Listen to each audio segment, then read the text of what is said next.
আমার আদিত্যের ভালোবাসা কতটা গভীর তা বোঝার মতো ক্ষমতা তোমার নেই।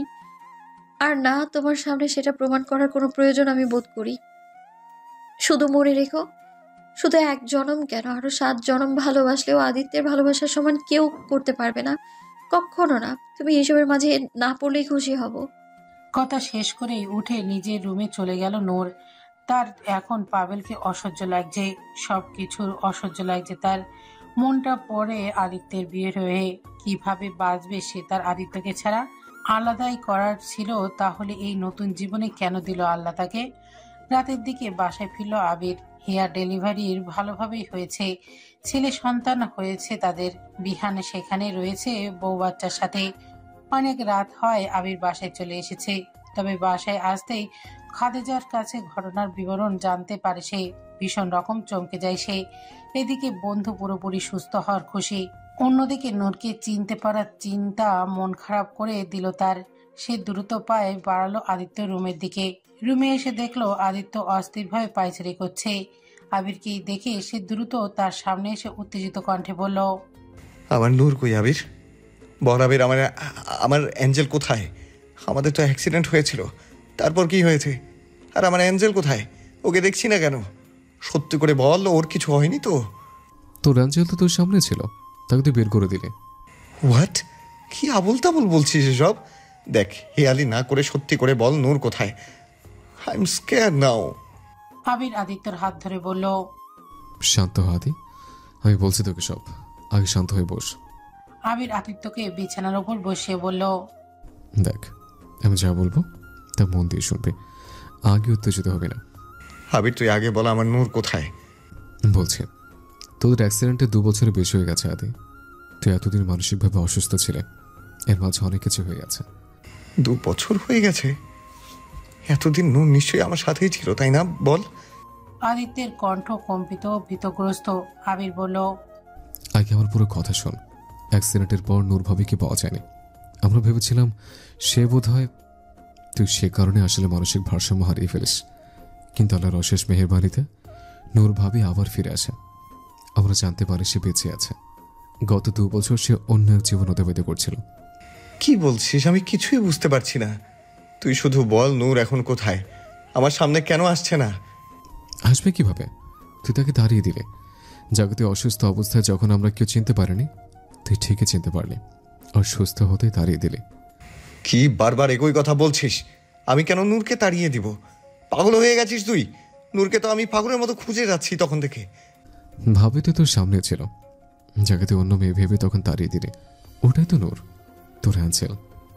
স্তম্ভিত হয়ে গেল আদিত্য। ধাক্কা লাগলো মন মস্তিষ্কে তার। সে কপাল কুঁচকে বলল, হোয়াট রাবিশ!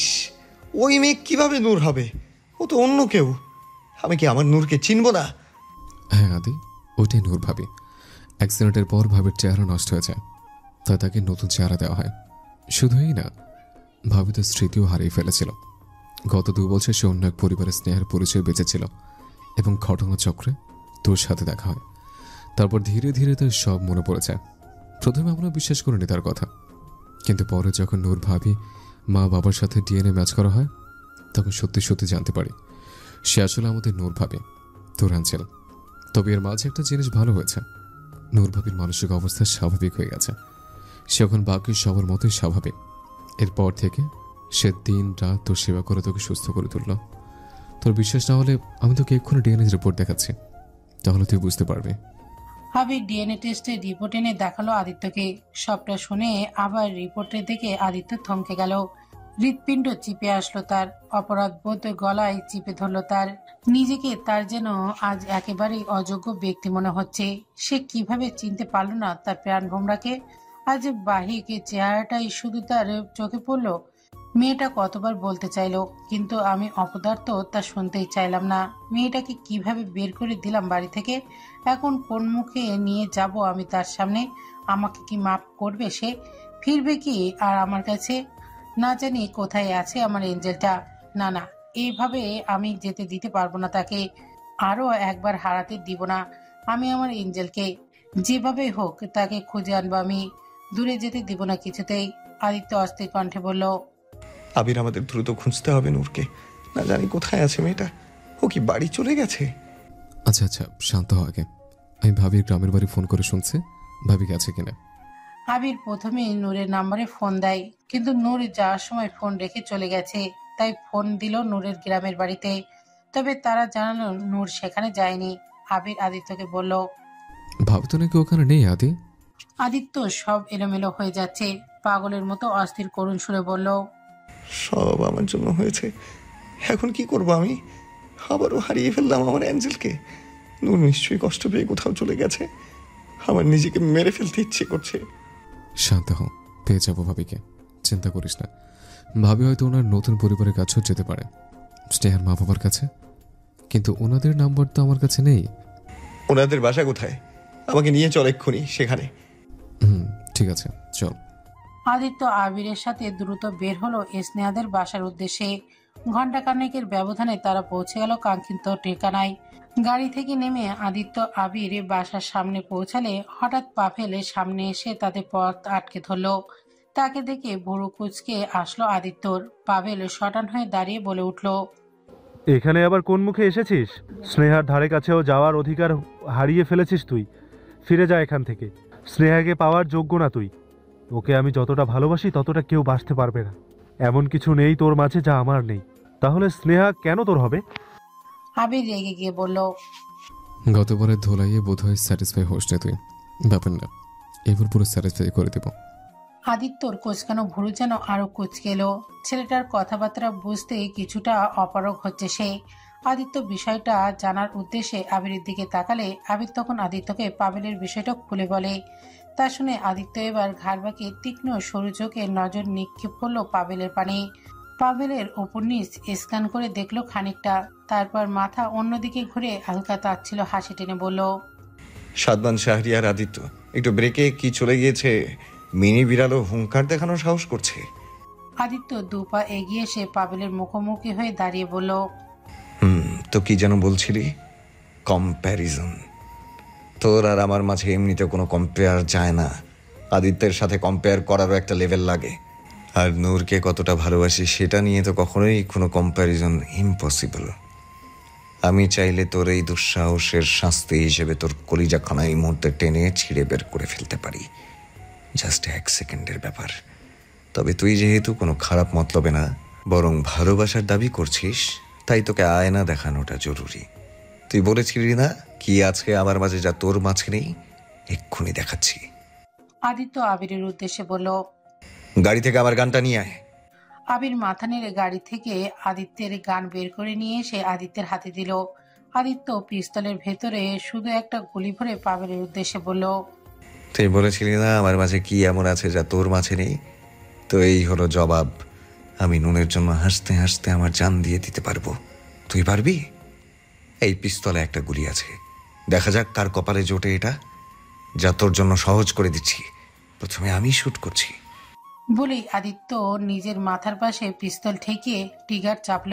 তবে ফাঁকা গেল তার। এবার সে পাভেলের দিকে পিস্তলটা এগিয়ে দিয়ে বলল। নে, এবার তোর ভালোবাসা দেখা রোমিও। পাভেলের কপালের ঘাম ছুটে যাচ্ছে, ভয়ে গলা শুকিয়ে আসছে তার। কাপা কাপা হাতে পিস্তলটা ধরল সে। ভয়ে ভয়ে মাথার কাছে নিতেই দম বেরিয়ে গেল তার। ঠাস করে পিস্তল ফেলে দিল সে। আদিত্য স্মিত হেসে বলল। এবার বুঝলি তো কি আছে আমার মাঝে যা তোর মাঝে নেই? আশা করি এরপর আর বুঝতে সমস্যা হবে না, কারণ এরপর আমি কোনো প্রমাণ দিব না, বরং তোর এই প্রশ্ন জাগানো মস্তিষ্কটাই অফ করে দিব। বলা শেষ করে পাভেলকে পাশ কাটিয়ে চলে গেল আদিত্য। আবিরও গেল সাথে। দরজায় নক করলে জাকিয়া দরজা খুলে দিল। খুলে দিতেই আদিত্য অস্থির কণ্ঠে বলল। কোথায় নূর? জাকিয়া থতমত কণ্ঠে বলল। স্নেহা তো রুমে। আদিত্য আর ক্ষণিক সময় নষ্ট না করে হুড়মুড়িয়ে ভেতরে ঢুকে গেল। আর আবির ততক্ষণে জাকিয়াকে সবটা বুঝিয়ে বলল। মেঝেতে নিস্তেজ অচেতনের মতো পড়ে আছে নূর। চোখ দিয়ে নীরব কান্না গড়িয়ে পড়ছে অঝরে। নিজেকে যেন নিঃশেষ অনুভব করছে সে, যেন তার বেঁচে থাকার প্রদীপটাই নিভে যাচ্ছে। আদিত্য বিনা বেঁচে থাকা জীবন্ত লাশ বই কিছু না তার জীবন। তার সর্বত্র জুড়ে যার বাস, তাকে বিনা কিভাবে হবে তার জীবন নিবাস? কতক্ষণ ধরে এভাবেই পড়ে আছে তার খেয়ালই নেই এখন। যাকে কয়েকবার ডেকেছিল তাও যেন শুনতে পায়নি সে। তার কাছে যেন এখন দুনিয়ার সবকিছুই বিষাদময় হয়ে গেছে, যে বিষাদের সমাপ্তি কেবল আদিত্যর আগমনেই ঘটবে, নতুবা আর কিছুই না।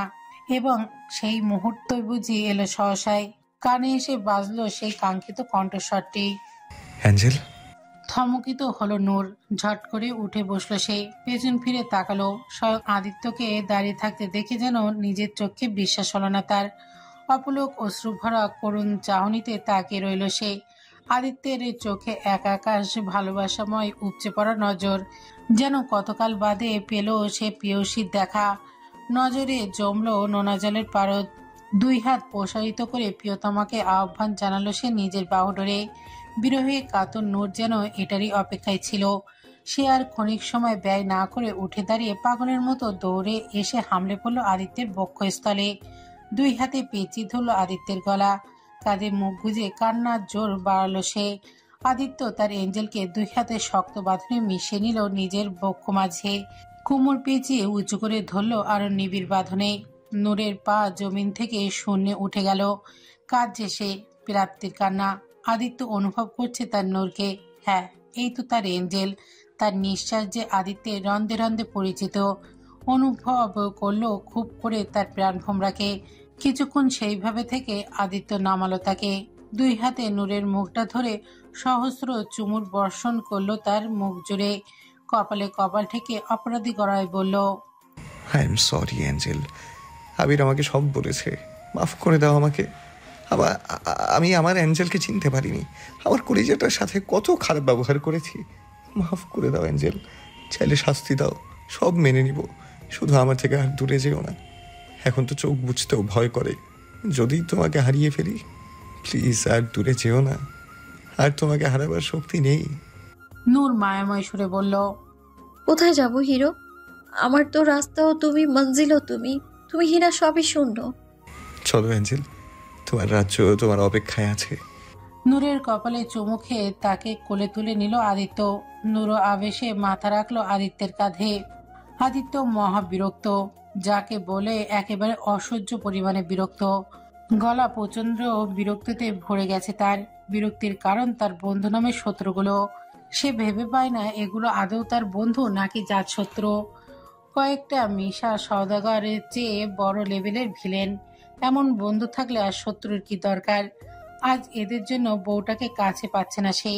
নূরকে নিয়ে আসার পরেই সে হিয়ার বাচ্চা হওয়ার কথা শুনে সেখানে চলে যায়। কারণ হিয়ার কাছে একজন মেয়ে মানুষের থাকার খুব দরকার হচ্ছিল। বাচ্চাকেও সামলাতে হয়, আবার হিয়াকেও দেখতে হয়। বিহান একা সবটা বুঝতে পারছিল না। তাই নূর আসার পর গত 2 রাত হসপিটালে হিয়ার কাছেই ছিল সে। আজ বাচ্চা সহ হিয়াকে বাসায় আনা হয়েছে। আদিত্য ভেবেছিল এবার হয়তো সে তার একটু শান্তিমতো কাছে পাবে। কতদিন তার থেকে দূরে ছিল, একটু মন মতো তাকে কাছে বসিয়ে দেখবে সে। বুকের মাঝে আগলে নিবে মন জোড়াতে, আদরে ভরিয়ে দিবে তার এঞ্জেলটাকে। কিন্তু না, তার হতে দিল না এই বদগুলো। বাসায় আসতেই তারা নতুন সঙ্গ আরম্ভ করে দিয়েছে। এখন নাকি তারা আদিত্য নূরের নতুন করে বিয়ে দিবে। একেবারে নতুন করে শুরু থেকে সব অনুষ্ঠান করে নাকি ধুমধাম করে বিয়ের আয়োজন হবে। কারণ হিসেবে তারা বলে আগের বিয়ের কোনো ভ্যালুই নাই, কারণ নূর তখন অবুঝ ছিল, তাই নতুন করে সব হবে। আদিত্য সমস্যা এসবে না, তারও সম্মতি আছে এসবে। শুধু একবার কেন, সে তো তার নূরকে 1000 বার বললেও বিয়ে করতে রাজি। কিন্তু সমস্যা হচ্ছে ওদের করা আইনে। যে আইনে অনুযায়ী বিয়ের আগ পর্যন্ত আদিত্য আর নূরকে আলাদা আলাদা থাকতে হবে। শুধু তাই নয়, তাদের একজন আরেকজনকে দেখাও যাবে না। মানে এটা কোনো কথা হলো? আদিত্য এর বিপরীতে ঘোর বিপত্তি জানালো। সে বলল এটা সে কিছুতেই মানবে না। দূরে দূরে থাকার কনসেপ্ট একদমই অবমাননীয় তার কাছে। কিন্তু তার মানা না মানার ধার ধারলই কে? বরং উল্টো হুঁশিয়ারি দিয়ে দিল, কথা না মানলে দরকার হলে নূরকে তার যে কোনো মায়ের বাড়িতে রেখে আসা হবে, তারপরে সেখান থেকে বিয়ে হবে। তা শুনে আদিত্য আটকে ওঠে। এটা তো আরো ভয়াবহ ব্যাপার। বেচারা পড়ে যায় গ্যারাকলে। এদিকে নদী তো ওইদিকে কুয়া। সে বাঁচার জন্য শেষ অবলম্বন স্বরূপ নূরের দিকে সাহায্যের আশায় তাকালো। কিন্তু সেখানেও ধোঁকা খেল বেচারা। নূরও যেন তাদের দলে সামিল হয়ে আদিত্যকে পর করে দিল। কিছু না বলে চুপচাপ বসে রইল। রাগ আর বিরক্তিতে আদিত্যের আর না পেরে কপটে রাগ দেখে উঠে এলো আলোচনা থেকে। তখন থেকে এভাবে বিরক্ত নিয়ে বসে আছে সে। নূর একবারও এলো না তাকে দেখতে, সেই জন্য আরো রাগ হচ্ছে তার। মেয়েটার কি কোনো মায়াদয়া নেই? কোথায় এতদিন পর কাছে পেয়ে তাকে একটু আদর শখ করবে তা না, ওই বর্বরদের ষড়যন্ত্রে সামিল হয়ে গেছে। দেখে নিবে সে সবগুলোকে। অন্যদিকে নূরেরও যে খারাপ লাগছে না তা না, কিন্তু সবার সামনে দ্বিধায় কিছু বলতে পারছে না। নতুন করে বিয়ের ব্যাপারটাতে সেও খুশি। প্রথমবার তো সে তখন অবুঝ ছিল, কিভাবে সব হয়েছে নিজেও জানে না। বিবাহে সেই পবিত্র মুহূর্তটা পুরো সজ্ঞানে অনুভব করতে তারও খুব করে ইচ্ছে, কিন্তু এভাবে আদিত্যের কাছ থেকে দূরে থাকাটা তারও ভালো লাগছে না।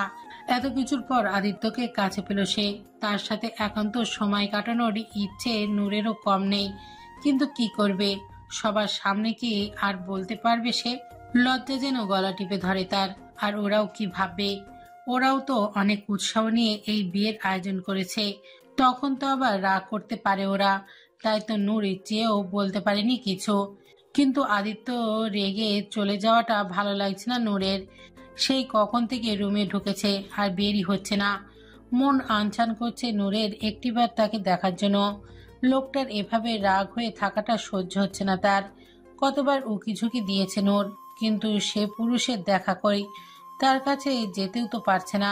বিয়ে না হওয়া পর্যন্ত নূরকে নিচে হেয়ার রুমে থাকতে বলা হয়েছে। এমনিতেও হেয়ার বাচ্চা নিয়ে একা পেরে ওঠে না। নূরের থাকলে একটু সাহায্য হবে, আর ওদের দূরে থাকাটাও হবে।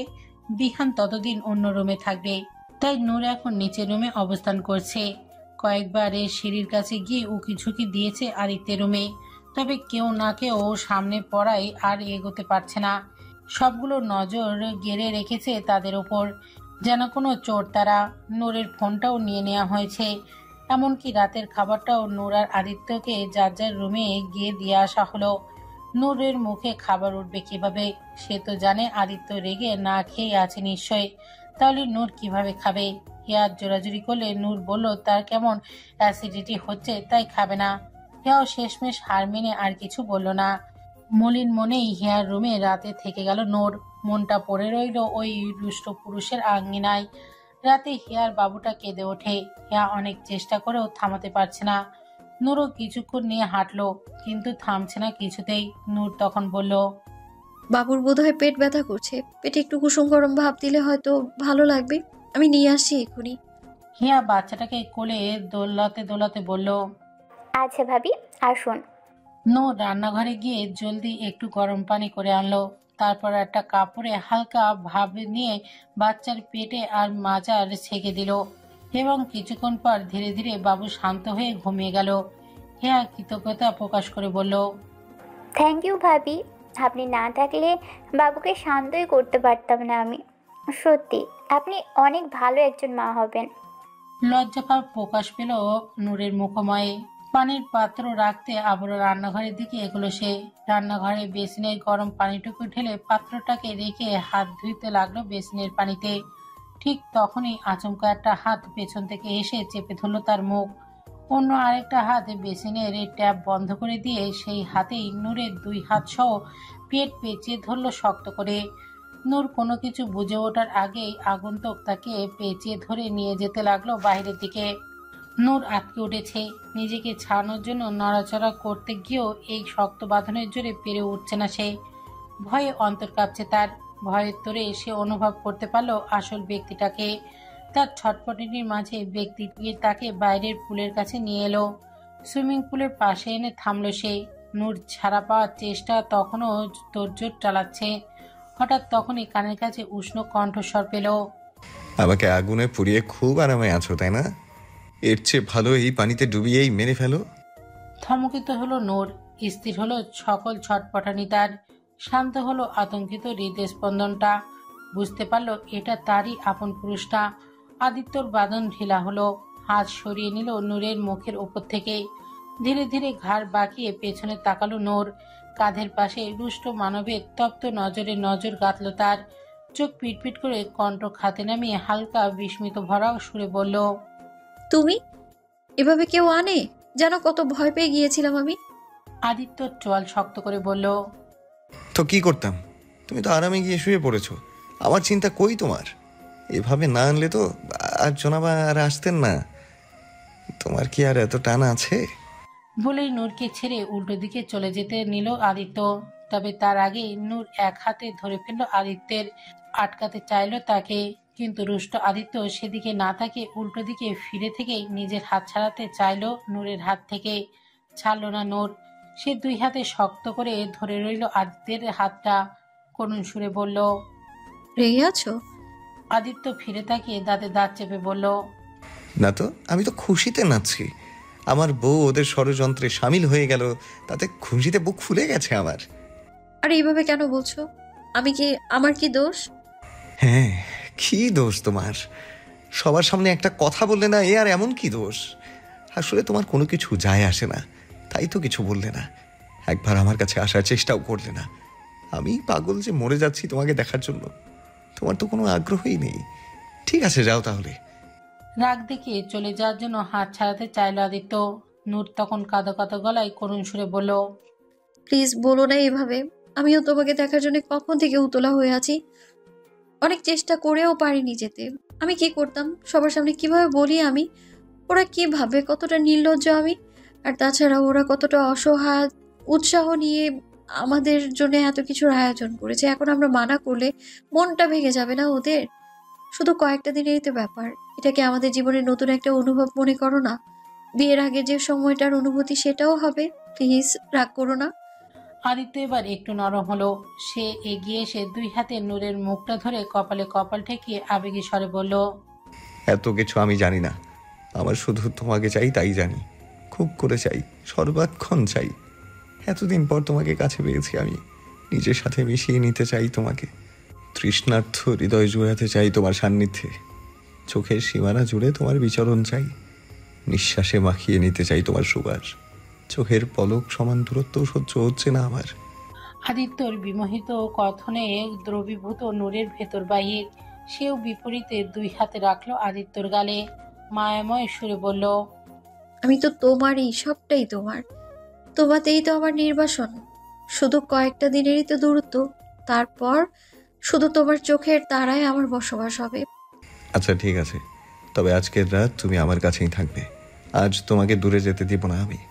কিন্তু কথা শেষ করার আগেই নূরের ঠোঁটের উপর আদিত্যের তর্জনী আঙুল ঠেকে বলল, এরপর আর কোনো কথা না। যা বললাম তাই হবে। এখন আগে বলো, খেয়েছো? খবরদার মিথ্যে বলবে না।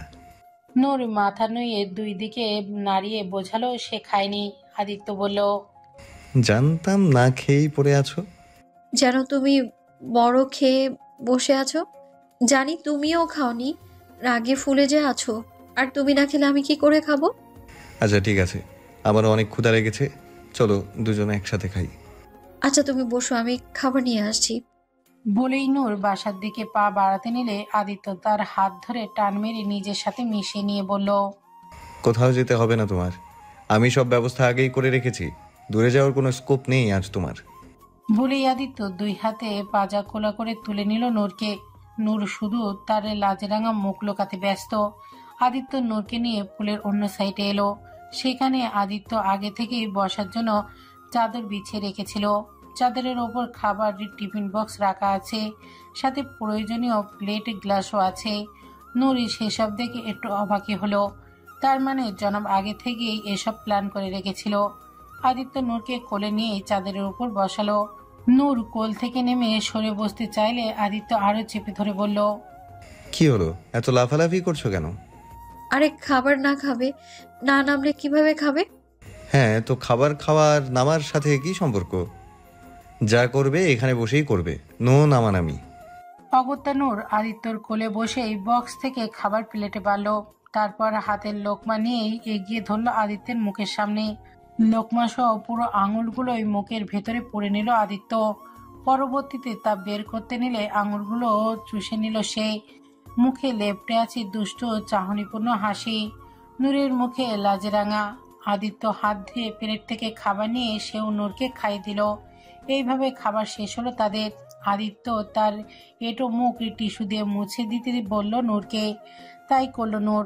আদিত্য মুখ মোছা হলে এবার নূর নিজের মুখ মুছতে গেলে বাধা দিল আদিত্য। বলল, হুম, আমি মুছে দিব। নূর তার হাতের টিস্যুটা আদিত্যর দিকে এগিয়ে দিল মুছে দেওয়ার জন্য, কিন্তু আদিত্য তা নিল না। নূরের টিস্যু এগিয়ে দেওয়া হাতটা ধরে আস্তে করে নামিয়ে দিল নিচে। নূর বুঝতে না পেরে প্রশ্নবিদ্ধ চোখে তাকালো আদিত্যর মুখ পানে। আদিত্যের চাহনি যেন অন্য কিছু বলছে। তার একাগ্র তীক্ষ্ণ নজর শুধু নূরের অধরপানে। এই নজরে নেশার পারদ। নূর বিমোহিত হচ্ছে। এই চাহনির অর্থ বুঝতে পেরে ঝংকারিত হচ্ছে তার হৃদকম্পন। আদিত্য মাথা ঝোঁকালো, আরো অগ্রসর হলো কম্পিত ওই অধরপানে। মিলিত করলো অধর যুগল, দৃঢ় কোমল স্পর্শে আলোড়নের সৃষ্টি করলো অব্যক্ত মধুর অনুভূতির বর্ষণ। এক হাতে নূরের চুলের মাঝে, অন্য হাতে বিচরণ করছে কোমরে। এহেন প্রতিক্রিয়ায় নূর বেসামাল। শক্তিহীন হচ্ছে তার সকল ইন্দ্রিয়। শিহরণে পা গুড়িয়ে আরো দলা হয়ে আসছে। নিজেকে সামলে দুই হাতে আঁকড়ে ধরল আদিত্যের কাঁধের টি শার্টের অংশ। আদিত্য স্পর্শ গভীরতর হচ্ছে। থরথর কম্পনে জ্ঞান হারাবে বুঝি নূর। নিঃশ্বাস আটকে আসছে।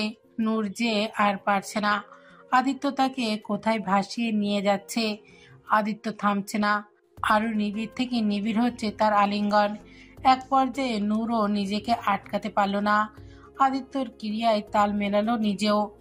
একপাক্ষিক ক্রিয়া এবার দ্বিপাক্ষিকভাবে সংঘটিত হলো।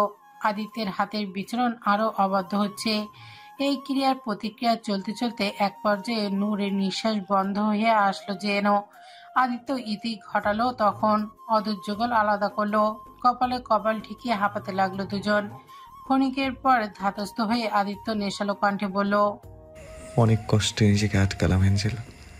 আমি আমাদের সেই মধুময় সময় অনেক স্পেশাল করতে চাই, এভাবে না। তাই আজকের জন্য রেহাই দিলাম তোমাকে। নূর দ্রুত ঝট করে মুখ লোকালো আদিত্যের বুকের মাঝে। লাজুক হাসি তার মুখে। আদিত্য শব্দ করে হেসে নূরকে জড়িয়ে নিল বুকের মাঝে। দুষ্টু সুরে বলল, আজকে তো বেঁচে গেলা, তবে নিজেকে তৈরি করো সোনা পাখি। খুব জলদি ধ্বংসযজ্ঞ সইতে হবে তোমাকে। নূর আদিত্যের বুকে কিল মেরে লাজুক সুরে বলল, অসভ্য। শরীর কাঁপিয়ে হাসলো আদিত্য। ছি ছি ছি, এটা কি দেখলাম? এটা দেখার আগে আমার চোখে মাস্কারা পড়লো না কেন?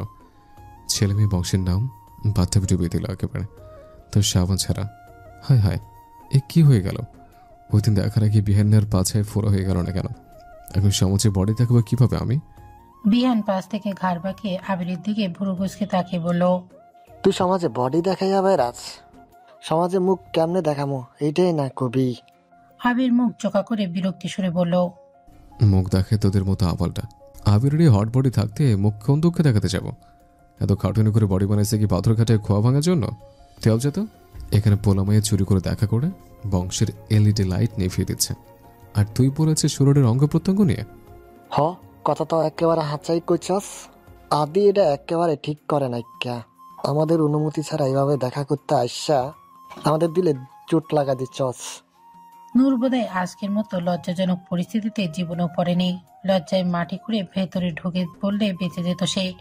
রাতে আদিত্যর সাথে ওখানেই ঘুমিয়ে পড়ে নূর। আদিত্য তাকে জড়িয়ে নিয়ে গাছের সাথে হেলান দিয়ে ঘুমিয়ে যায়। ওইভাবে সকাল পর্যন্ত থাকে তারা। ঘুম ভাঙে ওদের হইচয়ে। যখন চোখ খোলে তখন মুখের উপর ঝুঁকে থাকা কয়েকটা জোড়া চোখ ফুটবল আকার করে গেড়েছিল ওদের ওপর। হক চোখে ওঠে, সোজা হয়ে বসে নূর। আর তখন থেকেই আবির মহান উক্তিগুলো শুরু করে। লজ্জায় মরিমরি হয়ে যায় নূর। না পারছে এখানে বসে থাকতে, না পারছে কারোর দিকে তাকাতে। কিন্তু বিপরীতে আদিত্য একেবারেই ভাবলেশীন। বরং তাকে দেখে মনে হচ্ছে সে চরম বিরক্ত ওদের উপস্থিতিতে। পারলে তাদের এই মুহূর্তে বিরক্ত করার অপরাধে এই সবগুলোকে নাম না জানা কোনো গ্রহে ছুঁড়ে মারবে, না হয় মিসাইল দিয়ে ব্লাস্ট করে দেয় সবগুলোকে। সকাল সকালেই এই সিগ্রেট ফিল্মের থার্ড গ্রেড ভিলেনগুলোকে মেজাজটাই চিচিরে হয়ে এলো। আবিরের বিলাপে তখনও চলছে। হাই হাই করে যাচ্ছে সে। গ্রামের মহিলাদের মতো মাটিতে হাতে ছেড়ে চুরি ভাঙাটাই বাদ আছে শুধু। এই পর্যায়ে ঠাস করে উঠে দাঁড়ালো আদিত্য। শার্টের হাতা গোটাতে গোটাতে চোখ মুখ শক্ত করে এগিয়ে আসতে লাগলো আবিরের দিকে। অবস্থা বিপরীতমুখী হতে দেখে আবিরের প্রতিক্রিয়া তৎক্ষণাৎ পরিবর্তন হতে সময় লাগলো না। সে ভীতিগ্রস্ত পর্যায়ে ধীরে ধীরে পেঁচাতে লাগলো। আদিত্য তীক্ষ্ণ কণ্ঠে বলল, কি হলো, পেঁচাচ্ছিস কেন? কি বলছিলি? সামনে দাঁড়িয়ে ভালো করে বল, ওখান থেকে শুনতে পাচ্ছিলাম না। আবির ফিসেল হেসে বলল, আরে আমি আবার কি বলছিলাম? আমি তো মাসুম ভোলা ভালা, বেচারা এখন পর্যন্ত তার এই দুনিয়ায় বৈধ হওয়ার কারণটা জানতে পারলো না, আর তুই বলছিস তোকে কিছু বলবো?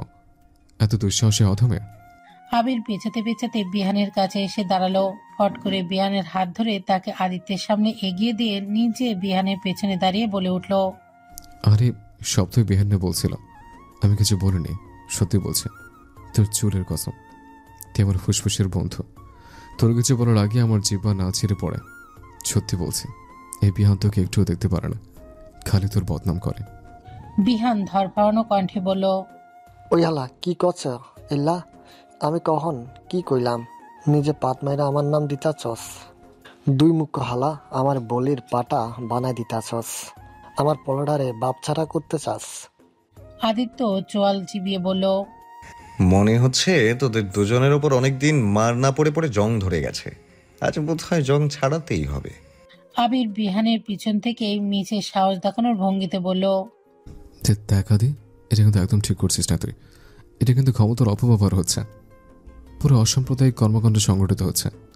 একে তো নিষেধাজ্ঞা অমান্য করে বিরোধী পক্ষের সাথে গোপন মিটিং হচ্ছে, হাত মেলানো হয়েছে। শুধু হাত মেলানো না, আর অনেক অঙ্গ প্রত্যঙ্গে মেলানো হচ্ছে। ছি ছি ছি, আমার তো মুখে বলতে শরমে লেমন জুস হয়ে যাচ্ছে, আর তুই উল্টে আমাদের হুমকি দিচ্ছিস। এটা তো পুরোই মানবাধিকার লঙ্ঘন করা হচ্ছে।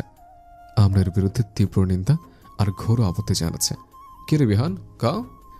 বিহান সহমত পোষণ করে বলল, হ হ হাচাই কোছত আদি, তুই এটা ঠিক করতেছিস না, দিলে চোট পাইলাম। আদিত্য হালকা ঘাড় বাঁকিয়ে চোখ বুজালো খানিকের জন্য, হাতে কাঁধ ঘষলো খানিক, তারপর আচমকা চোখ খুলে আবির বিহানের দিকে আক্রমন্ত হলো সে। অবস্থা বেগতিক দেখে তারা টোলা টুপলা তুলে ভো দৌড় লাগালো। পরিমরি করে একজন আরেকজনের উপর দিয়েই পাড়িয়ে মারিয়ে দৌড়ে নিজেদের যান বাঁচাতে ব্যস্ত। আদিত্য তাদের ধরার জন্য ছুটছে আর বলছে, দাঁড়া হারামির দল, পালাচ্ছিস কোথায়? তোদের মানবাধিকার ভরপুর করে দিচ্ছি, আয়। সুইমিং পুলের চারিদিকে সবগুলো দৌড়াচ্ছে। ওদের কাণ্ড দেখেই হিয়া হেসে কোটি কোটি। নূরও মুখ লুকিয়ে লাজুক হাসছে। যেহেতু আদিত্য নূরের বিয়েটা নতুন করে আরেকটা প্রথম থেকে সব অনুষ্ঠান করতে চায় সবাই, তাই আজ প্রথম মেয়ে দেখার প্রোগ্রাম করা হয়েছে। যদিও এই মেয়ে দেখার কনসেপ্ট আদিত্যের কাছে হাস্যকর লাগছে ভীষণ। নিজের বউকে আজ প্রথমবার দেখার মতো অ্যাক্টিং করতে হবে, কেমন পাগলাটে কাজ। আবির আদিত্যের রুমে এসে তাকে আয়নারের সামনে দাঁড়িয়ে হাতে ঘড়ি পড়াতে দেখে হতাশ কণ্ঠে বলল, কি রে, তুই এখন রেডি হোস নে? আমরা যাবো কখন? মেয়ে পক্ষ কি ভাববে? আমাদের সময় মেনটেন করতে পারি না আমরা। মনে রাখবি, first impression is the last impression. Aditya পিছে না ফিরেই বলল, এসব বাচ্চামো না করলে হয় না? এগুলো একটু বেশি বেশি হচ্ছে না? মানে এখন এই মেয়ে দেখা দেখি ড্রামার কোনো মানে হয়? সোজা বিয়েটা করে ফেললেই তো হয়ে যায়, এসবের কি দরকার? আবির আশ্চর্যজনক কণ্ঠে বলল, দরকার নেই মানে কি বলছিস তুই? আরে প্রোটোকল অনুসরণ করেই কাজ করতে হবে, তাই না? মাছের ধাপ খেয়ে ফেললে কেমন দেখাবে? এখন তুই যদি প্রথমে বাসর তারপর বিয়ে করিস, তাহলে কি বিষয়টা ভালো দেখাবে? তাই প্রোটোকল অনুসরণ করেই চলতে হবে। যা প্রথম সেটা আগে করতে হবে, পরেরটা পরে। এখন সমালোচনা না করে তাড়াতাড়ি কর, সব কিছু বুঝিয়ে দিতে হয় তোদের। আমি না থাকলে যে কি হতো তোদের, তা কখনো ক্রেডিট নিলাম না। এমন মহান ব্যক্তি তোর বন্ধু, এর জন্য তোর 3 বেলা নিয়ম করে বুড়িগঙ্গায় স্নান করে আসা উচিত, তাও সাবান ছাড়া। নে এখন রেডি হয়ে বাইরে আয়। বক বক শেষ করে প্রস্থান করলো আবির। স্মিত হাসলো আদিত্য। এই আবিরটা আসলে এই সবাইকে মাতিয়ে রাখে। এমন একটা আবির সবার জীবনে অনেক দরকার। রেডি হয়ে বের হলো আদিত্য। লিভিং রুমে আসতে বিহানের মুখে 2 আঙুল পুরে শীষ বাজিয়ে উঠে বলল, আরে মামা কি লাগে তাসাস, পুরাই কাতিলান। মাইয়া তো আজ পিক খাইয়া যাইব গা। আবির হঠাৎ নাক টেনে ন্যাকা সুরে বলল, পোলাটা আমার কত বড় হয়ে গেল, এখন মায়ের আঁচল ছেড়ে বউয়ের আঁচল ধরবো। তোলা আমার পর হয়ে গেল গা। আদিত্য ভুরু কুচকে তাকালো আবিরের দিকে। তা দেখে আবির আবারও স্বাভাবিক মুডে এসে বলল, আরে ইয়ার, আমি আন্টি ডায়লগগুলো বললাম, মায়ের এসবই বলে। মুচকি আসলো আদিত্য। মায়ের কথা সত্যি আজ অনেক মনে পড়ে গেছে তার। আজ তার মা বাবা থাকলে কত আনন্দই না হতো। তার জীবনে কোনো কমতি থাকতো না আর। তারা বাইরে এলো। পুল সাইডে মেয়ে দেখানোর প্রোগ্রাম সেট করা হয়েছে। মূলত এটাই মেয়ে পক্ষের এরিয়া। আবির বিহান হলো ছেলে পক্ষ, আর হিয়া নূরের পাশে মেয়ে পক্ষ। আদিত্যরা মেয়ে পক্ষের এরিয়াতে এসে দাঁড়ালো। আবির অপ্রয়োজনীয় দাম্ভিকতার সহিত বলল, আরে বাড়িতে কেউ আছে নাকি? এ কেমন লোকজন রে বাবা, ছেলেপক্ষ এসে দাঁড়িয়ে আছে আর স্বাগত করার জন্য কেউ আসলোই না। আমাদের ছেলের সোনার অঙ্গ রোদে পড়ে গেলে ক্ষতিপূরণ কে দিবে? বিহান বলে উঠল, আবে রোদ কই পাইলি তুই? এখন তো সন্ধ্যা হইবার যাইতাছে। বিহানের উক্তিতে আবির এত অসন্তুষ্ট মুখ বানালো যেন এমন একটা কথা বলার জন্য তাকে এই মুহূর্তে তার কাটারে চাবুক মারা উচিত শতখানেক। মুখ চোখা করে আবির বলল, ইয়ার তুই কি পথে হইছস? তা না হলে কথা কথা বমি করস কেন? তোর মুখে ঠাকনা একটু বন্ধ কর। আরে এটা হলো ছেলেপক্ষের রাজের দাম্ভিকতা, এরা দেখানো কম্পালসারি, না হলে ছেলেপক্ষের প্রভাব কমে যাবে। দাওস না আমি কেমন চেস্ট ফুলিয়ে ব্লাউজ বানিয়ে ফেলেছি? তুইও কর, কারণ আমরা ছেলেপক্ষ।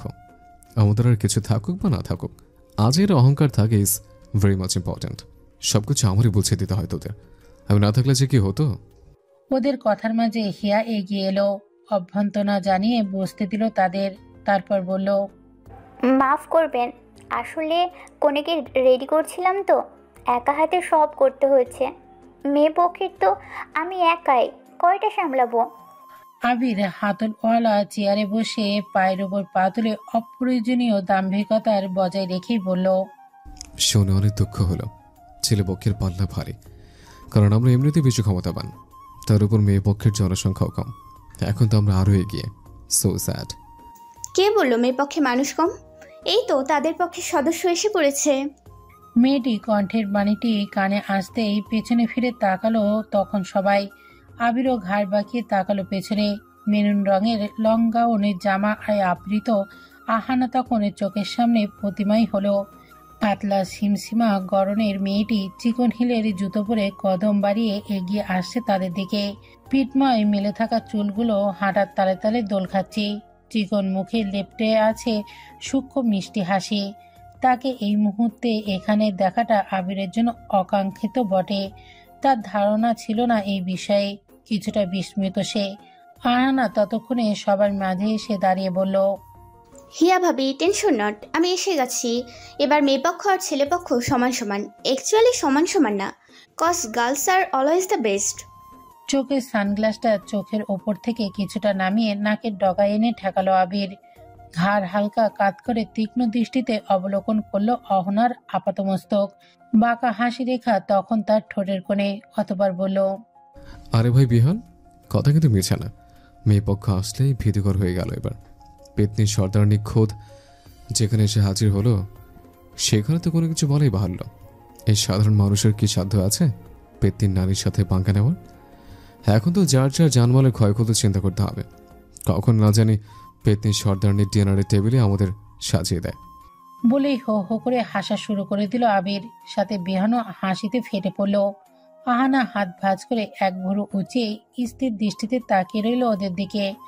আবিরের হাসির মাত্রা কমে এলে আহানা পাল্টা জবাবে তাচ্ছিল সুরে বলল, হয়েছে, ফালতু প্যাচ মারা শেষ। বাই দ্য ওয়ে, পেতনিদের এত দুর্দশা আসেনি যে আপনাদের মতো বাসি বস্তু খেতে যাবে। তাদেরও একটা লেভেল আছে, বুঝেছেন মিস্টার বিআই সাহেব? আবির দুই বুড়ো উঁচিয়ে টান টান করে বলে উঠল, ও এই কথা। লেটস সি দেন মিস বেহান সাহেবা, তো মেয়েদাকে কার্যক্রম শুরু করা যাক, নাকি আমাকে দেখিয়ে যাবেন শুধু? জানি আমি অনেক হ্যান্ডসাম, চোখ সরাতে পারছেন আপনি, কিন্তু একটু তো লজ্জা শরম রাখুন। এভাবে সবার সামনে তাকিয়ে থাকলে লজ্জা করেন আমার বুঝি। আপাতত মেয়েকে নিয়ে আসুন, পরে আমাকে দেখার আরো সুযোগ করে দিব আপনাকে। বলেই চোখ টিপ মারল আবির। আহানা ভেঙচি কেটে ভেতরে গেল নূরকে আনতে। ঠোঁটে এক আঙুল চেপে হাসলো আবির।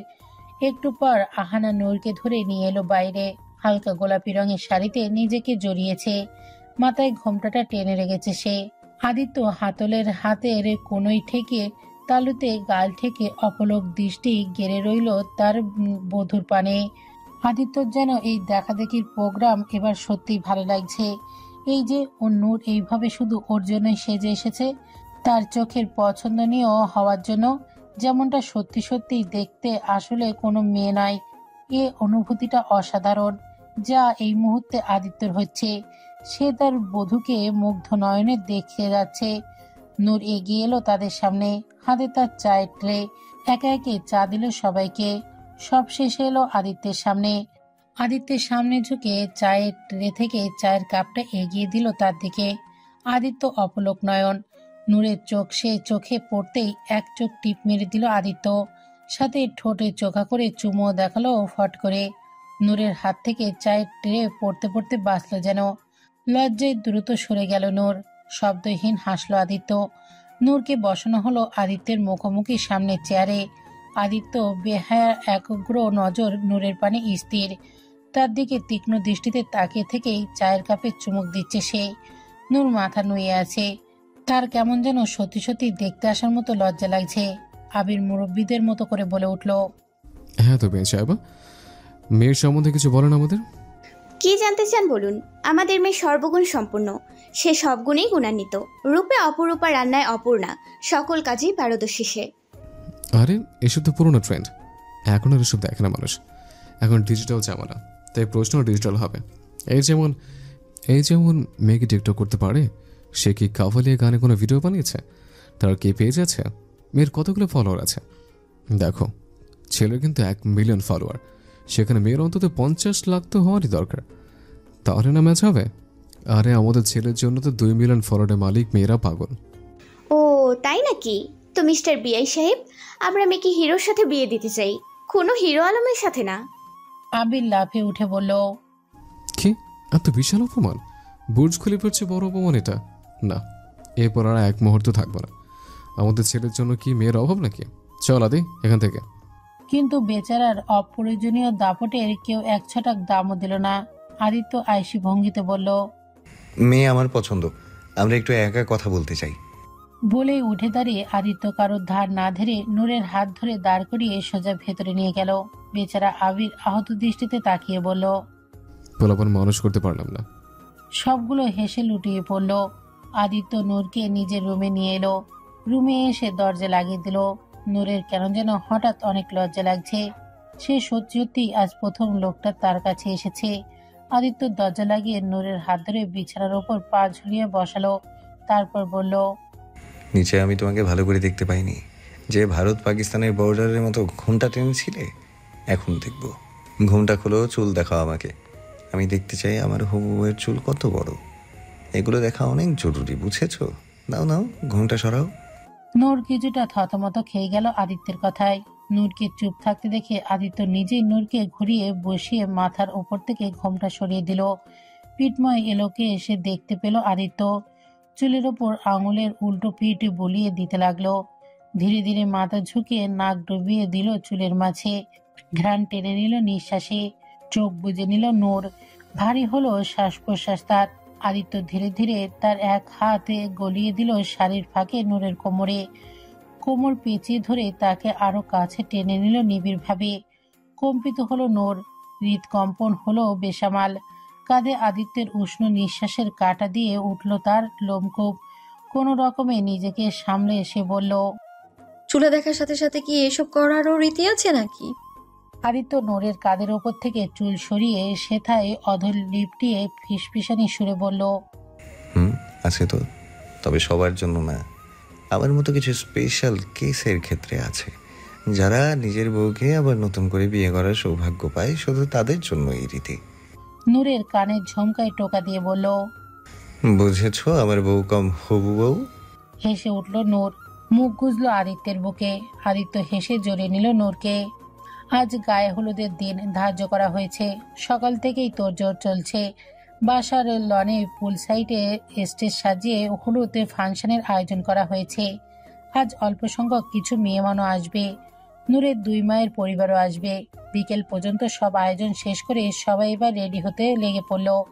হলুদের থিম রাখা হয়েছে।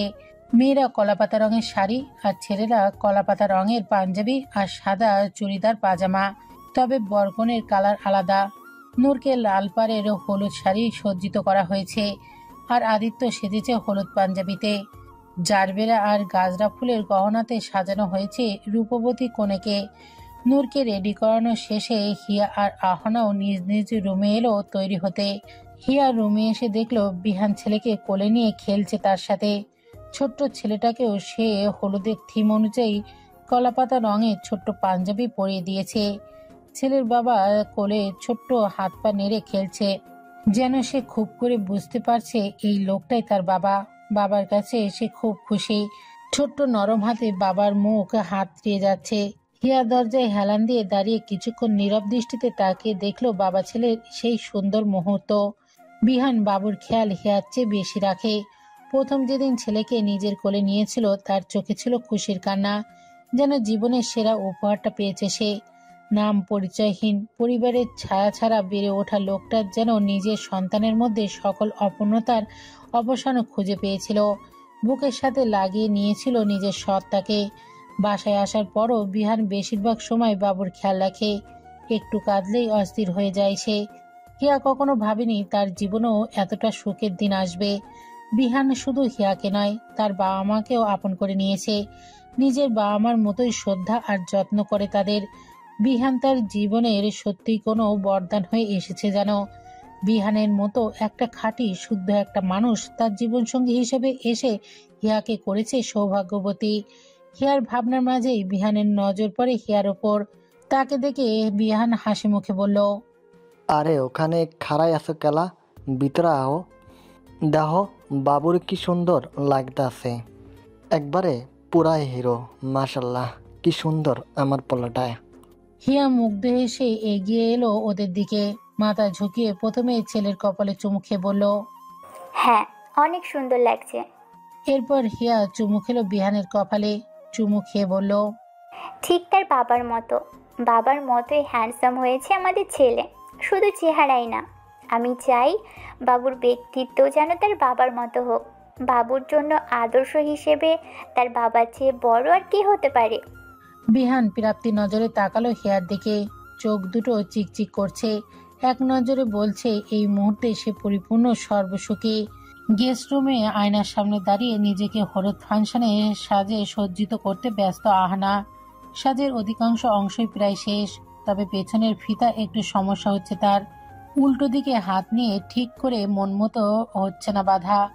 তার প্রচেষ্টার মাঝে হঠাৎ ব্যাঘাত ঘটালো আবির আচমকা আগমনে। সে দরজা ঠেলে ভেতরে ঢুকতেই আহানাকে এমতো অবস্থা দেখে আতকে উঠল আর ভঙ্গিতে বলে উঠল, তওবা তওবা, ইন্নালিল্লাহ। দিন দুপুরে সব কি দেখাচ্ছেন মেন সাহেবা? মানলাম আমি একটু বেশি হ্যান্ডসাম, সৌন্দর্যে ভরপুর তাকড়া যুবক। আমি হাঁটলে সৌন্দর্য আমার গা থেকে টুপটুপ করে ঝরে পড়তেই থাকে। আমার সৌন্দর্যের পাওয়ারে বিদ্যুৎ ছাড়েই হাজার পর লাইট জ্বলে ওঠে। আমার রূপের তারিফ করতে গেলে নতুন করে ডাইনোসর যেমন ফিরে আসবে, তো শেষ হবে না। হ্যাঁ, মানলাম এতটাই সুদর্শন যুবক আমি, আর আমাকে পাওয়ার জন্য মেয়েরা অনেক ধরনের কর্মকাণ্ডই করে থাকে। তাই বলে এইভাবে পিঠ কোমর দেখিয়ে আকর্ষিত করবেন আমাকে?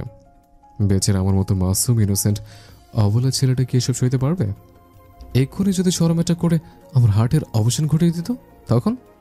যদিও আবিরের এসব ফালতুকতায় আহানা অভ্যস্ত, তবে তার এভাবে হঠাৎ আগমনে অনেকটাই অপ্রস্তুত হয়ে যায় সে। হাতে পিঠের থাকা অবস্থাতেই ঝট করে উল্টো দিকে ঘুরে দাঁড়ায় সে। এক সাইডের কাঁধের ওপরে থাকা চুলগুলো আচমকাই ঘুরে দাঁড়ানোর ঝটকায় খেয়ে ওড়ে হাওয়ায়। পিঠ না দেখার জন্য এমনটা করলেও আয়নায় ঠিক আহানার পিঠ দৃশ্যমান হয়েছে আবিরের সামনে। তা জানলো না আহানা। সে হকচকানো কণ্ঠে বলল, আরে আরে, আপনি এখানে কি করছেন? আর কোনো মেয়ের রুমে ঢুকতে হলে নক করে ঢুকতে হয়, এতটুকু ম্যানার্স নেই আপনার?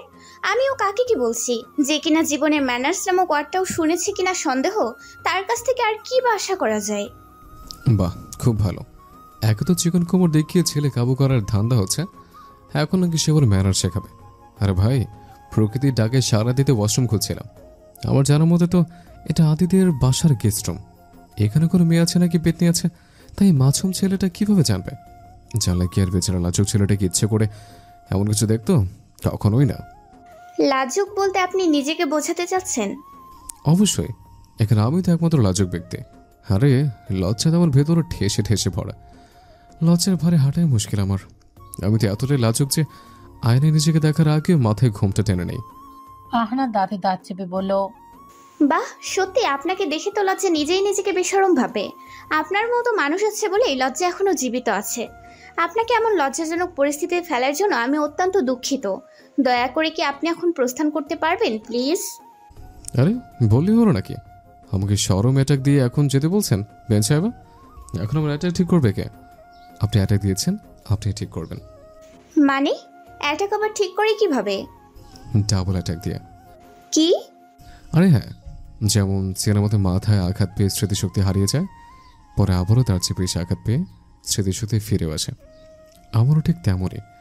প্রথমে শরমে অ্যাটাক, পরের বার তার চেয়ে বেশি শরম পেয়ে অ্যাটাক ঠিক হয়ে যাবে। চলুন ফটাফট আমাকে শরম দিন, এবার একটু বেশি জোরে শরম দেবেন, তাহলে ঠিক হয়ে যাবে। আরে কি যাতা বলছেন? আমি আবার কিভাবে শরম দিব? আপনি যান না প্লিজ। আরে এমনি কেমনে যাব? শরমটা ঠিক করতে হবে না? অ্যাটাক জমিয়ে রেখে আমাকে কি প্যারালাইজ করতে চান? নিন নিন, জলদি আবার শরম অ্যাটাক দিন। দেখুন আবির ভাই, অনেক মজা হয়েছে, এবার যান না প্লিজ। আবির যাওয়ার বদলে আরো আহানার কাছে এগিয়ে এলো। আহানার ড্রেসিং টেবিলের সাথে একদম লেগে সেটে গেল। আবির এগিয়ে এসে আহানার দুই পাশ দিয়ে ড্রেসিং টেবিলের ওপর হাত রেখে আহানাকে মাঝখানে বন্দি করে ফেলল। থতমত খেয়ে পেছন দিকে একটু হেলে গেল আহানা। আবির ঝুঁকলো তার দিকে, চাহনিতে তার দুষ্টুমি ভরপুর বাঁকা হাসি রেখা টেনেই বলল, অ্যাটাক তো আমি ঠিক করিয়ে যাবো আন্নি, এখন তুই নিজে থেকে করলে ভালো, নাহলে আমার ট্রিটমেন্ট আমি নিজে নিজে নিয়ে নেব। আহানার নজর যেন এবার এলোমেলো হলো।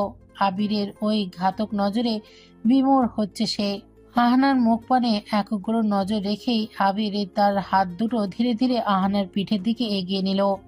এক সময় হাত পৌঁছালো আহানার পিঠের ফিতায়, যা এখনো আহানার হাতের মাঝেই ধরা আছে। আহানার হাতের মাঝ থেকে ছাড়িয়ে তার নিজের হাতে নিল আবির। আহানা চকিত নজর রাখলো আবিরের চোখে। আহানার চোখের দিকে নজর রেখেই পিঠের ফিতা বেঁধে দিতে লাগলো আবির। হৃদয় স্পন্দনের গতি ভুলল আহানা। পিঠে আবিরের হাতে ছোঁয়ায় মৃদু কম্পন অঙ্গে ঘটল। ড্রেসিং টেবিলের ওপরে রাখা হাত দুটো শক্ত মুঠো করে নিজেকে তবুও সবল রাখার চেষ্টায় নিয়োজিত সে। ফিতে বাঁধার প্রক্রিয়া শেষে আবির আহানার কানের কাছে আরো ঝুঁকল। শক্ত হয়ে গেল আহানা, কানে ঠোঁট পিড়ায় ছুঁই ছুঁই আবিরের। এভাবে রেখেই আবির বলল, এবার আমার পাওনা উসুল করার পালা। সেদিন স্ট্রবেরি ফ্লেভারের কেসগুলো বাকির খাতে ফেলে রেখেছিস তুই, আজ তো বাকি চোকাতেই হবে তোর। তবে সুদে আসলে সব কেস বাকি রেখে সুদ জমিয়ে ফেলেছিস। সুদ বেড়ে এখন 3 ডাবল বেড়ে গেছে কেসের পরিমাণ, আজ সব সুদ করবি। কথার সাথে আবির উষ্ণ নিঃশ্বাস আর অধরের স্পষ্ট লাগছে আহানার কানে। গলা শুকিয়ে আসছে আহানার। নিজেকে শক্ত রাখার মুশকিল কাজ হয়ে দাঁড়াচ্ছে যেন তার জন্য। কানের কাছ থেকে মুখ তুলে আহানার মুখের দিকে নজরে ঠেকালো আবির। মাথা হালকা ঝাঁকিয়ে অগ্রসর হলো সে আহানার অধরপানে। চোখ বুজে কাঙ্ক্ষিত গন্তব্যের সন্ধান পেতেই নিচ্ছিল। ঠিক তখনই হঠাৎ আহানা আবিরের পায়ে নিজের পা দ্বারা ঠাস করে গুঁতো মেরে দিল। উসুল প্রক্রিয়ায় জোরে সোরে ব্যাঘাত ঘটল আবিরের। পায়ে ব্যথা পেয়ে আর্তনাদ করে পা উঁচু করে লাফাতে লাগলো সে। এই সুযোগে আহানা আবিরের হাতের মাঝ থেকে ঝট করে বেরিয়ে ছুট লাগালো। দরজার কাছে এসে হাসতে হাসতে বলল, আপনার বাকি কোনোদিনও উসুল হবে না বিআই সাহেব। বলে আবার দৌড়ে বাইরে এলো আহানা। আবির বাঁকা হেসে বলল, বাকি উসুল করার পদ্ধতি খুব করে জানা আছে আমার আন্নি, দেখে কতদিন বাকি শোধ না করে পালিয়ে বেড়াস। মজা হবে এই চেসিং গেমে। নূরকে হলুদ ফাংশনের জন্য পুরোপুরি রেডি করা হয়েছে। এখন শুধু মেয়েরা আসলে বাইরে যাওয়ার পালা। হিয়ার আহানা যাওয়ার আগে বাইরে থেকে দরজা লক করে দিয়ে গেছে, যাতে আদিত্য এখানে না আসতে পারে। মনে মনে হাসলো নূর ওদের কাণ্ডে। আয়নার সামনে দাঁড়িয়ে নিজেকে দেখছে সে। কেমন পুলকিত হচ্ছে তার হৃদয় মন। আজ তার হলুদ, আদিত্যের নামের হলুদ লাগবে তার অঙ্গে। ভাবতে যেন ভালো লাগার ঝড় বইছে মন জুড়ে। শিহরিত হচ্ছে শরীর মন। হঠাৎ খট করে দরজা খুললে পেছন ফিরে তাকালো নূর। আদিত্যকে প্রবেশ করতে দেখে কিছুটা চকিত হলো সে। আদিত্যের রুমে ঢুকতেই ফট করে আগে ভেতর থেকে সিটকিনি লাগিয়ে দিল। নূর থতমত কণ্ঠে বলল, আরে তুমি এখানে কেন? কেউ দেখে ফেলে কি ভাবে? আদিত্য নূরের দিকে এগিয়ে আস্তে আস্তে বলল, কে কি ভাবলো তা যদি আমি ভাবি তাহলে মানুষ কি ভাববে? হলুদ আমার বিয়ে, আমার বউ আমার, অথচ আমি দেখব সবার পর। এই অন্যায় তো আমি মেনে নিব না। সবার আগে আমি আমার বউকে দেখব মন ভরে, তারপর বাকিরা। লাজুক হাসলো নূর, বলল, দরজা তো লক ছিল, তুমি এলে কি করে? তুমি ভুলে যাচ্ছ রানী সাহেবা, এটা আমার বাড়ি। আর আমার বাড়িতে আমাকে কোথাও যেতে না দেওয়ার মতো ক্ষমতা কারোর নেই। আমার কাছে সব রুমেরই ডুপ্লিকেট চাবি থাকে জনাবা। এখন একটু চুপচাপ দাঁড়িয়ে থাকো, আমাকে দেখতে দাও আমার পরীর মতো বউকে। লাজে রাঙা হলো নূরের মুখ। আদিত্য অবলোকন করতে ব্যস্ত তার এই ধরনীকে। ফর্সা মোলায়েম অঙ্গে হলুদ শাড়ি আর ফুলের গহনা, এ যেন অপ্সরাকে হার মানানোর অপূর্ব রূপ তার। আদিত্যর চোখ বুজি ঝলসে যাচ্ছে তার বধূর সৌন্দর্যের ঝলকে। মুগ্ধ নয়নে তাকে নূরের মুখের কাছে এসে দাঁড়ালো আদিত্য। দুই হাতে নূরের মুখটা ধরে একটু ওপরে তুলে পরম ভালোবাসায় অধর ডোবালো নূরের কপালে। খানিকি সময় ওভাবেই রাখলো, তারপর কপালে কপাল, নাকে নাক ঠেকিয়ে মায়াময় সুরে বলল, মাশাআল্লাহ, আমার বধূটাকে দেখে তো পরীরাও হিংসায় জ্বলবে। আমার সুন্দরী বধূ। সুখময় অনুভূতির মেলা বসলো নূরের অন্তর্দেশ জুড়ে। কিছুক্ষণ সেভাবে থাকার পর নূর বলল, এখন যাও প্লিজ, কেউ চলে আসবে।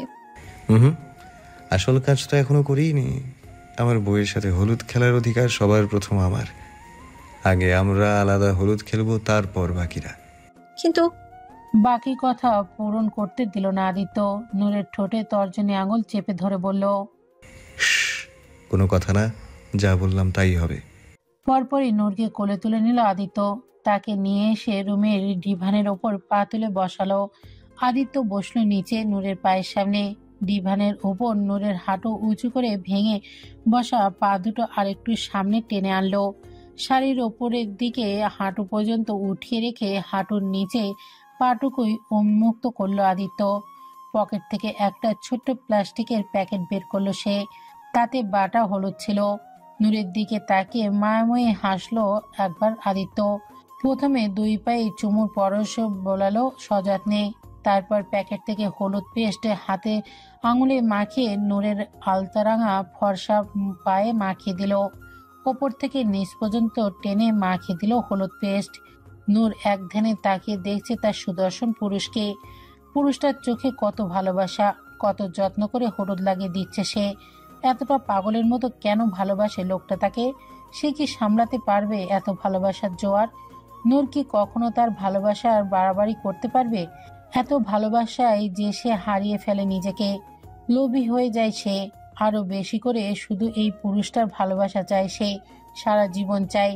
পরের জন্ম বলতে কিছু একটা থাকলে সেই সব জন্মেও শুধু এই পুরুষটাকেই নিজের করে চায় নূর। এসব ভাবতে ভাবতে আবেগের বহিঃপ্রকাশ ঘটে নূরের চোখে। সুখের অশ্রু জমে চোখে, তবে তা আদিত্যের চোখে পড়ার আগে মুছে ফেলে। লোকটা যে তার চোখে জল দেখতে পারে না। আদিত্যের হলুদ লাগানো শেষে নূর বলল, এবার আমার পালা, আমি দিব তোমাকে। আদিত্য নূরের পাশে বসে বলল, এত সহজে না জানে মন। হলুদ লাগাবে কিন্তু হাত লাগাতে পারবে না। যদি পারো তাহলে দাও। নূর মুচকি হাসলো, যেন বুঝতে পারলো কি করতে হবে তাকে। সে আদিত্যের আনা হলুদ পেস্ট হাতে নিয়ে প্রথমে নিজের গালে একটু লাগালো, তারপর দুই হাতে আদিত্যের গলা জড়িয়ে ধরে নিজের গাল আদিত্যের গালের সাথে ঘষলো। এতে করে তার গালের হলুদটা আদিত্যের গালেও লেগে গেল। এইভাবে দুই গালে লাগিয়ে দিল হলুদ। তারপর নূর আদিত্যের কপালে চুমু খেয়ে বলল, হ্যাপি হলুদ হিরো। প্রাপ্তির খুশিময় হাসির রেখা আদিত্যের ঠোঁটে। সে নূরের লাল লিপস্টিকে রাঙা ঠোঁটে আলতো করে ছোট্ট করে চুমু খেয়ে বলল, হ্যাপি হলুদ অ্যাঞ্জেল। হলুদের অনুষ্ঠান চালু হয়ে গেছে। আদিত্য আর নূরকে পাশাপাশি স্টেজে বসানো হয়েছে। হলুদ লাগাচ্ছে একে একে সবাই। নূরের দুই মায়ের পরিবারও এসেছে, তারাও হলুদ লাগিয়েছে। এরই মাঝে আবির তার ড্রামা করবে না তা কি হয়? সে তার ছেলে পক্ষের অপ্রয়োজনীয় দাম্ভিকতা দেখাতে ব্যস্ত। মেয়ে পক্ষে সবকিছুতেই অসন্তুষ্ট সে। নাক কুচকে বলল, এটা কেমন সস্তা আয়োজন, ছেলে লেভেলের সাথে একদমই যায় না। এত খারাপ আয়োজন দেখে তো বমি এসে যাচ্ছে আমার। এখানে এক মুহূর্ত দাঁড়ালে আমার 2 লিটার ইজ্জত কমে যাবে। তার নিন্দাবাণীর জবাব দিতে আহানা এগিয়ে এলো তার সামনে। বুকে হাত ভাঁজ করে গম্ভীর ভাব করে বলল, এই যে মিস্টার বিআই সাহেব, হুদাই পোয়াতি গরুর মতো হামাচ্ছেন কেন? কি সমস্যা আমাদের আয়োজনে? আবির প্রচন্ড রকম ভরকে ওঠার ভঙ্গিতে তাকিয়ে বলল, কি আমি গরু? এত বড় ইনসাল্ট! আবির দ্য গ্রেটের এত বড় ইনসাল্ট আজ পর্যন্ত কেউ করেনি। এমন 100 কিলোমিটার সমান ইনসাল্টের পর তো আর এক মুহূর্ত এখানে থাকা আমার সম্মানের খিলাফ। আমার সম্মান আহত, তাকে এই মুহূর্তে হসপিটালে নিতে হবে চিকিৎসার জন্য। সে আপনি হসপিটালে যান আর চিড়িয়াখানায় বান্দর সাজতে যান, সেটা নিতান্তই আপনার ব্যক্তিগত চয়েস, আমাদের তাতে কোনো হস্তক্ষেপ নাই। কিন্তু যাওয়ার আগে বলে যাবেন আমাদের আয়োজনের কমতিটা ঠিক কোথায় কোথায় পেলেন? কোথায় কোথায় নেই তাই বলেন। কমতি হতে হতে শূন্য হয়ে গেছে পুরো কমতির গোডাউন। বলতে বলতে হলুদ ফাংশন শেষ হয়ে বিয়ে বাসর বাচ্চা নাতিপতি তার নাতিপতি হয়ে যাবে, তা কমতির গুনতি শেষ হবে না। তাও এই মহাসাগর থেকে যদি কিছু দ্বীপের নাম উল্লেখ করতেন তাহলে ধন্য হতাম।